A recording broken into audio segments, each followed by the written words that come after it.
શિક્ષણ તો પ્રાથમિક જરૂરિયાત છે. શિક્ષણ પ્રાથમિક જરૂરિયાત છે, ત્યારે પણ જ્યારે શિક્ષકોને ભોજન પરોસવાનું કામ આપવામાં આવે ત્યારે પ્રશ્ન ઉઠે છે કે શિક્ષક શિષ્ય બનાવશે કે વીઆઈપી મહેમાનો માટે વ્યવસ્થા કરશે. રાજકોટ જિલ્લાના જસદણ તાલુકાના ઘેલા સોમનાથ મંદિરમાં શ્રાવણ માસ દરમિયાન એક એવું અઘરું અને વિચિત્ર ફરમાન જાહેર થયું છે, જેને લઈને વિવાદ વધી રહ્યો છે. તંત્રએ આ વર્ષે મંદિરમાં યોજાતા શ્રાવણ મહોત્સવ દરમિયાન વીઆઈપી ભોજન વ્યવસ્થા માટે આજુબાજુના 10 થી વધુ શાળાઓના 48 શિક્ષકોની ફરજ લગાવી છે. શિક્ષકો જે ધોરણ 1 થી 8ના બાળકોના ભવિષ્ય ઘડવાનું કાર્ય કરે છે. હવે તેમને આવનારા વીઆઈપી મહેમાનોને ભોજન સારી રીતે મળે છે કે નહીં તેની જવાબદારી આપવામાં આવી છે. અગાઉ પણ શિક્ષકોને વસ્તી ગણતરીથી લઈને તીડ ભગાડવા, શૌચાલય ગણતરી અને સરકારી સભાઓ માટે લોકલુભામણા સુધીના કામમાં લગાડવામાં આવ્યા છે. હવે વીઆઈપી માટે ભોજન વ્યવસ્થાની જવાબદારી. ત્યારે પ્રશ્ન એ છે કે શિક્ષકો ભોજન વ્યવસ્થાપક બનશે કે ભવિષ્ય ઘડનાર? શિક્ષકોને શિક્ષણ સિવાયની આવી કામગીરી સોંપવાના નિર્ણયથી ઉઠેલા વિવાદ બાદ હવે આ પરિપત્ર રદ કરવાનો આદેશ આપવામાં આવ્યો છે. રાજ્યના શિક્ષણ મંત્રી કુબેર ડિંડોરે આ મુદ્દે નિવેદન પણ આપ્યું છે. તેમણે જણાવ્યું હતું કે શિક્ષકોને સ્વેચ્છાએ સેવા કરવા જવું હોય તો જઈ શકે છે. શિક્ષણ ક્ષેત્રે ગુજરાત હરણફાળ ભરી રહ્યું છે તેવી ડીંગો હાંકવામાં આવી રહી છે. ત્યારે કડવી વાસ્તવિકતા એ છે કે 5912 સરકારી શાળાઓને ખંભાતી તાળા લાગ્યા છે. વિદ્યાર્થીઓની ઓછી સંખ્યા અને મર્જ કરવાના બહાને શાળાઓને બંધ કરી દેવાઈ છે. રાજ્યમાં 341 શાળાઓ એવી છે જ્યાં એક જ ઓરડામાં બધાય ધોરણના વિદ્યાર્થીઓ અભ્યાસ કરી રહ્યા છે. કેન્દ્ર સરકારના એક રિપોર્ટ મુજબ ગુજરાતમાં 2462 શાળાઓ એવી છે જ્યાં એક જ શિક્ષક છે. આ શિક્ષક બધાય ધોરણના વિદ્યાર્થીઓને અભ્યાસ કરાવે છે. હવે આ શાળાઓમાં વિદ્યાર્થીઓ કેવો અભ્યાસ કરતા હશે તેની કલ્પના કરવી રહી છે. શિક્ષણના બદલે હવે શિક્ષકોને કેટરિંગની જે જવાબદારી સોંપવામાં આવી છે. આપણી સાથે કોંગ્રેસ પ્રવક્તા મનીષ દોશી જોડાઈ ગયા છે. શિક્ષકો કેટરિંગ સેવા કરશે તો ભણતરનું શું થશે?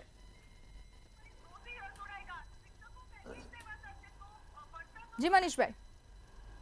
ઘણી ગંભીર અને ચિંતાજનકની સાથે સાથે ગુજરાતના શિક્ષક સમુદાયનું અપમાન અવમાન કરવા માટે બુદ્ધિનું દેવાળું ફૂંકતું એવા અધિકારીઓના હુકમના કારણે આજે ગુજરાત કઈ સ્થિતિ તરફ જઈ રહ્યું છે, આપની સ્ક્રીન ઉપર અને આપના માધ્યમથી સવારથી આ પ્રક્રિયામાં જ્યારે મેં સમાચાર સામે આવ્યા અને આપ સૌએ માધ્યમોએ જ્યારે આ મુદ્દાને સામે લાવ્યા કે આ કઈ પ્રકારના ગુજરાત તરફ આપણે જઈ રહ્યા છીએ, એક સબ ડિવિઝન મેજિસ્ટ્રેટ એટલે કે નાયબ કલેક્ટર જે તે વિસ્તારની અંદર એટલે કે જસદણની અંદરના ઘેલા સોમનાથ ખાતે શિક્ષકોને વીઆઈપીની ટ્રીટમેન્ટ, વીઆઈપી ભોજન વ્યવસ્થા, આ શબ્દ સામે જ મને વાંધો છે કે નહીં. વીઆઈપી વ્યવસ્થા, ભગવાન અને ભક્ત વચ્ચે જાઓ છો, શેના વીઆઈપી કલ્ચર તમારા, તમે કઈ પ્રકારની પ્રવૃત્તિ કરવા જરૂર, અને એ પણ શિક્ષક પાછળ જેને એક બોર્ડ આપ્યા હતા સરકારે, ભાજપ સરકારની ભ્રષ્ટ નીતિ રીતિ, શિક્ષણ વિભાગ ભ્રષ્ટાચારનું એપીસેન્ટર, એને દરેક સ્કૂલમાં એક બોર્ડ આપ્યા હતા.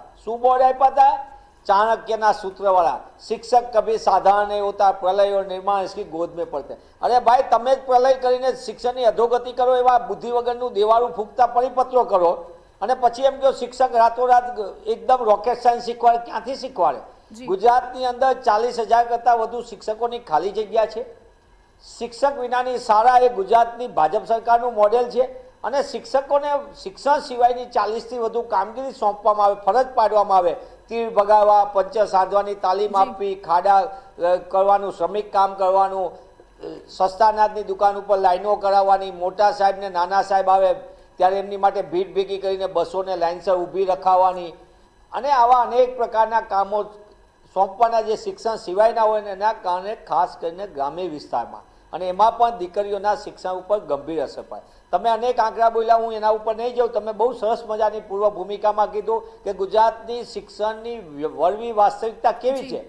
શિક્ષણમાં સતત કેમ આપણે પાછળ જાહેરાતમાં ભલે આપણે વાઇબ્રન્ટ ને પ્રગતિશીલ ને ગતિશીલ હોય, પણ ગુજરાત શિક્ષણમાં અધોગતિ તરફ જાય એવું હું નથી કહેતો, આપ પણ નથી કહેતા, પણ નીતિ આયોગ અને યુનિસેફનો સત્તાવાર રિપોર્ટ એવું કહે છે, અસર એટલે કે એન્યુઅલ સ્ટેટસ એજ્યુકેશન રિપોર્ટમાં પણ કહે છે કે ગુજરાતના બાળકોને લેખન, વાંચન અને ગણનની અંદર મોટો પ્રશ્ન છે. તમે શિક્ષક જ નથી આપતા અને જ્યાં શિક્ષક છે તો એને શિક્ષણ સિવાયની કામગીરીમાં એટલા વ્યસ્ત રાખો કે વર્ગખંડમાં જતા જ નથી.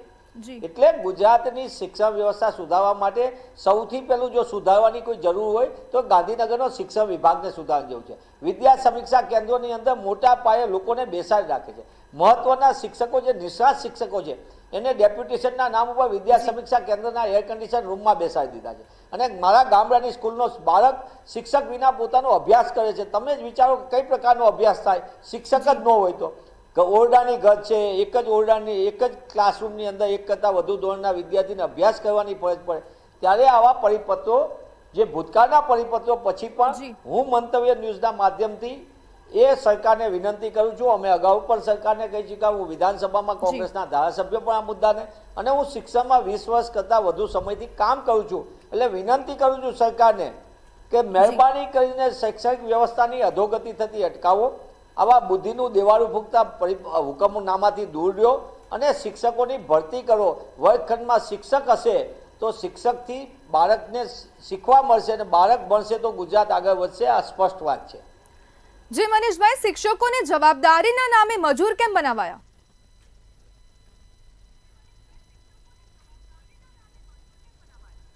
એટલે એ ગંભીર વાત છે. સવાલ એ જ છે, રાષ્ટ્રીય કામગીરી કોઈ સોંપે તો સમજી શકાય. રાષ્ટ્રીય કામગીરી એટલે ચૂંટણી સમયની જવાબદારી હોય તો સમજી શકાય.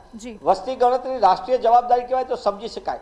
2 કે 4 કામગીરી મોટા પ્રમાણમાં શિક્ષકો સુનિશ્ચિત હોય એની વાત બધા સાંભળતા બરાબર, પણ તમે એની આગળ ખાડા ખોદાવાનું, પંચર સાંધવાની તાલીમ આપવાનું, તીર ભગાવવાનું, આવી રીતે VVIPની ભોજન વ્યવસ્થા કરવાની આયોજન કરવાનું, સસ્તા અનાજની દુકાન ઉપર લાઈનો કરાવવાની, મોટા સાહેબ ને નાના સાહેબ આવે ત્યારે ભીડ ભેગી કરાવવાની, આ કઈ પ્રકારનું ગુજરાત આપણે ચલાવવા જઈ રહ્યા છીએ? આ ગાંધી સરદારનું ગુજરાત જે કેળવણીમાં સમગ્ર દેશની અંદર અવ્વલ હતું, નાનુભાઈ ભટ્ટ હોય કે ગીજુભાઈ બધેકા જેવા હોય, મુછારીમાં એવા શિક્ષકો એ ગુજરાતની શૈક્ષણિક વ્યવસ્થાને ઉત્તમ પ્રકાર હતો. ગાંધીજીએ મોન્ટેસરી પદ્ધતિ આપીને, મેડમ મોન્ટેસરીએ ગુજરાતે દેશને આપી, ગાંધીજીએ નઈ તાલીમની વ્યવસ્થા આપી, ગાંધી વિચાર મૂલ્યોથી સમગ્ર દેશને માર્ગદર્શન મળે. એ ગુજરાત દરેક રીતે પ્રગતિ કરતું હોય તો શિક્ષણમાં કેમ પાછળ ધકેલાય છે? એ સરકાર કેમ 10-10, 15-15 વર્ષથી સમજવાની તૈયારી નથી રાખતું? જી મનીષભાઈ, જોડાવા બદલ આપનો આભાર. પરિપત્ર મુદ્દે શિક્ષણ મંત્રી કુબેર ડિંડોરનું પણ નિવેદન આવ્યું છે અને જે શિક્ષકો પાસે હવે મજૂરી પણ કેમ કરવામાં આવી રહી છે તેવા પણ અનેક સવાલો અહીં ઉભા થયા છે.